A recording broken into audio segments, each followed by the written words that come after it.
പാലക്കാട് നിന്നൊരു വാർത്തയിലേക്ക് പോയാൽ പാലക്കാട് KSRTC ഡിപ്പോയിൽ നിന്നും ബസ് മോഷ്ടിക്കുന്ന CCTV ദൃശ്യം പുറത്തു വന്നു. ഇക്കഴിഞ്ഞ 7-ാം തീയതിയാണ് ബസ് മോഷണം പോയത്. ആദ്യം ആ മോഷണ ദൃശ്യങ്ങളിലേക്ക്.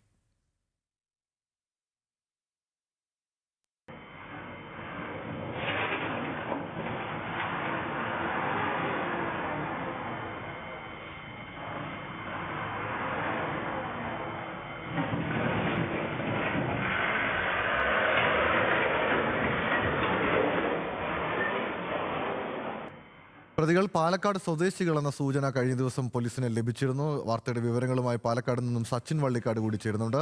സച്ചിൻ, ഈ CCTV ദൃശ്യങ്ങൾ കൂടി പുറത്തുവന്ന സാഹചര്യത്തിൽ ഈ പ്രതികളിലേക്ക് വേഗം എത്തിച്ചേരാൻ കഴിയുമെന്നാണോ മനസ്സിലാക്കുന്നത്? പോലീസ് നൽകുന്ന വിവരങ്ങൾ എന്താണ്?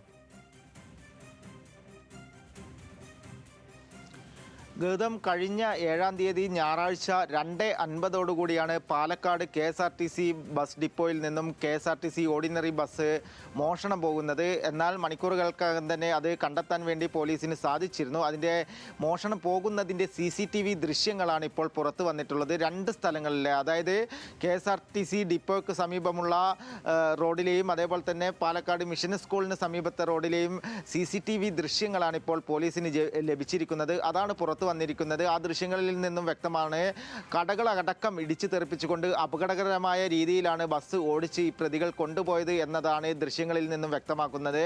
കൂടാതെ തന്നെ മറ്റൊരു CCTV ദൃശ്യത്തിൽ പ്രധാനമായും 2 പ്രതികൾ ബൈക്കിൽ എത്തുന്നതിൻ്റെ ദൃശ്യങ്ങളും പോലീസിന് ലഭിച്ചിട്ടുണ്ട്. എന്തായാലും പ്രതികളെക്കുറിച്ചുള്ള ഒരു കൃത്യമായ സൂചന പോലീസിന് ഈ CCTV ദൃശ്യങ്ങൾ കേന്ദ്രീകരിച്ചുകൊണ്ടുള്ള അന്വേഷണത്തിൽ ലഭിച്ചിട്ടുണ്ട്. നഗരത്തിൽ തന്നെയുള്ള യുവാക്കളാണ് പ്രതികൾ എന്ന് നിലവിൽ പോലീസ് കണ്ടെത്തിയിട്ടുണ്ട്. എന്തായാലും പ്രതികൾ നിലവിൽ ഒളിവിലാണ്. പ്രതികൾക്കായുള്ള അന്വേഷണം ഊർജിതമായി തന്നെ പാലക്കാട് സൗത്ത് പോലീസ് നടത്തിക്കൊണ്ടിരിക്കുകയാണ്. ഗൗതം, ശരി, സച്ചിനാണ് വിവരങ്ങൾ നൽകിയത്. പോലീസിന്റെ അന്വേഷണം പ്രതികളിലേക്ക് എത്തിച്ചേർന്നിരിക്കുന്നു എന്നാണ് മനസ്സിലാക്കുന്നത്.